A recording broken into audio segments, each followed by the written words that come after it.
অনুশীলন করতে হবে।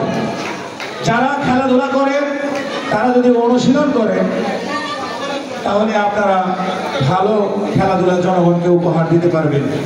আমরা যারা দর্শক আমরা কিন্তু প্রত্যেকটি খেলা আমরা উপভোগ করতে আপনাদের নিমন্ত্রণে আপনাদের প্রোগ্রামে উপস্থিত হই। আমাদের সাথে সাধারণ দর্শকরা উপস্থিত হন, নেতৃবৃন্দরা উপস্থিত হন। আপনারা যখন একটা ভালো খেলা উপহার দেন তখন কিন্তু সবাই বিনোদন উপভোগ করে।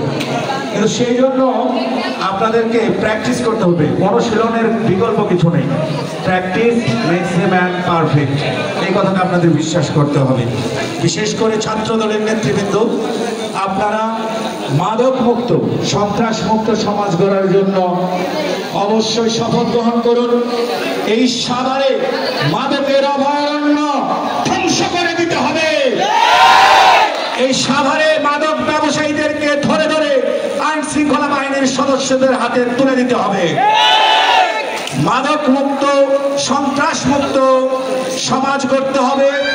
মাদক মুক্ত, সন্ত্রাস মুক্ত এই সাভার গড়তে হবে।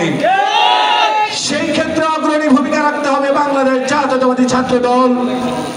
এই সাভার ইউনিয়ন ছাত্র দলের নেতৃবৃন্দদের, সাভার পৌরসভার নেতৃবৃন্দদের, সাভার থানা ছাত্র দলের নেতৃবৃন্দদেরকে আপনাদেরকে আহ্বান করছি, আপনারা অবশ্যই এই সাভারকে মাদক মুক্ত সাভার গড়ার জন্য পরিশ্রম করবেন এবং আইন শৃঙ্খলা বাহিনীর প্রত্যেকটি সদস্যদেরকে আপনারা সহযোগিতা করবেন।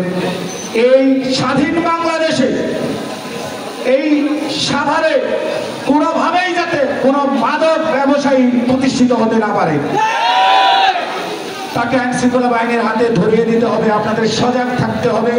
আমরা বাংলাদেশ জাতীয়তাবাদী ছাত্র দলের প্রত্যেকটি নেতৃবৃন্দ এই সাভার আশুলিয়ার যারা আইন শৃঙ্খলা বাহিনী রয়েছেন তাদেরকে বিভিন্নভাবে সহযোগিতা করছি, তাদের পাশে রয়েছি, জনগণের পাশে রয়েছি। সবার আগে বাংলাদেশ।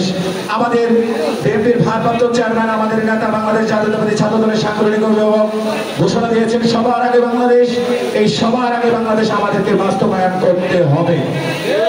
দেশ নায়ক জনাব তারেক রহমান জিন্দাবাদ, দেশনেত্রী বেগম খালেদা জিয়া জিন্দাবাদ, শহীদ রাষ্ট্রপতি জিয়াউর রহমান অমর হোক, ঢাকা জেলা উত্তর ছাত্র দল জিন্দাবাদ।